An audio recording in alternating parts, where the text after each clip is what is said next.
I'm Michael Kiefer from the Arizona Republic. This is the 5th execution I've witnessed. I've seen them done with thiopental, with pentobarbital. Usually takes about 10 minutes. The person goes to sleep. This was not that. It looked like that at the beginning for maybe the first 7 minutes. He closed his eyes, he went to sleep.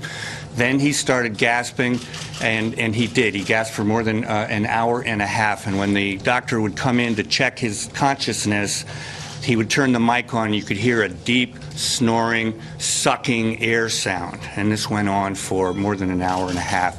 The whole process took probably, about 2 hours from start to finish. He was, clearly struggling for breath, and that's atypical because, as I said, usually an execution takes 10, 11 minutes, and you see virtually nothing. One wondered if someone was going to come in and stop the procedure because, Troy and I were looking at each other saying, he's not dying. So the process all started at about 1:30.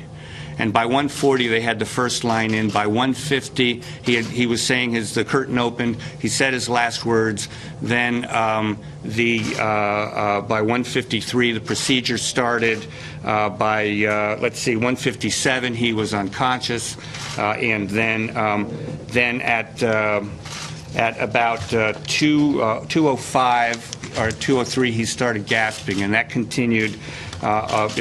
Constantly. I counted more than 640, other counted like 660 times, and that finally started to peter out at 3:33. By 3:36 it stopped, and then he called, Director Ryan called the death at 3:48. This is the first time I've seen an execution, and yes, it was an excruciating sort of experience to go through. It took, as I mentioned, about 2 hours to go through the whole process.